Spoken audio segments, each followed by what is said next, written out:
Bonjour à tous, nous poursuivons aujourd'hui avec la 6e Mishnah, Mishnah Vav du 15e Perek. La Mishnah nous dit Haïcha shalchahi ube'ala limdinatayam.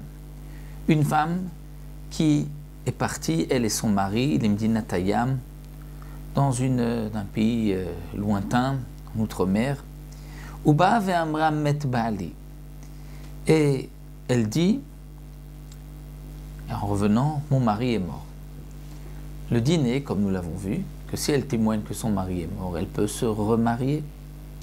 Alors Tinasé, on lui dira qu'elle peut se remarier. Vetitol ktubata, elle pourra même prendre sa ktuba, comme nous l'avons vu auparavant, que c'était la marloquette entre Beth Shammai et Beth Hillel, mais qu'ensuite Beth Hillel ont accepté les paroles de Beth Shammai, et que donc elle pourra prendre aussi le montant de sa ktuba.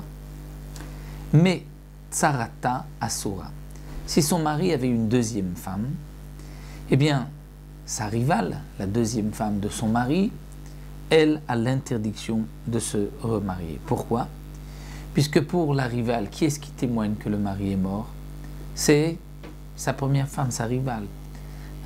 Et nous avons vu plus haut que dans la 4e Mishnah, que la rivale, on ne peut pas la croire lorsqu'elle dit que le mari est mort.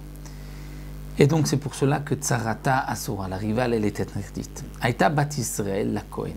Si la deuxième femme, la rivale, est Bat Israël, mariée à un Kohen, c'est-à-dire que le mari était Kohen.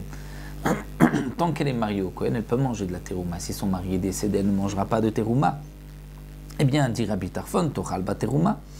Dit Rabbi Tarfon, elle pourra manger de la terouma. La rivale, étant donné qu'on ne lui permet pas de se remarier, c'est qu'on considère pour elle que son mari est encore vivant. C'est vrai que pour celle qui est venue et qui a dit « mon mari est décédé », elle, on la croit, on lui dit « tu peux te remarier, tu peux prendre ta ketouva », mais la rivale, pour elle, il n'y a pas eu de témoignage valable. Donc c'est comme si son mari est encore vivant. Si son mari était Kohen, elle peut manger de la terouma, dit Rabbi Tarfon. Elle peut manger de la terouma. On ne tient pas compte du témoignage de la rivale, puisque elle ne peut pas la permettre de se remarier, donc elle ne pourra pas non plus lui interdire de manger de la terouma. Rabbi Akiva Omer Enzo dermutziato midavra. Non, Rabbi Akiva n'est pas d'accord. Ce n'est pas, dit Rabbi Akiva, le bon moyen, le bon chemin pour lui empêcher de fauter. Il faut interdire à la rivale de se remarier, mais il faut aussi lui interdire de manger de la terouma, parce que nous avons quand même un doute. Est-ce que son mari est vivant ou pas? Et donc pour cela, on ne pourra pas lui permettre de se remarier parce qu'elle n'a pas eu un témoignage valable pour elle, mais on ne pourra pas lui permettre de manger de la terouma parce que peut-être qu'après tout, son mari est décédé.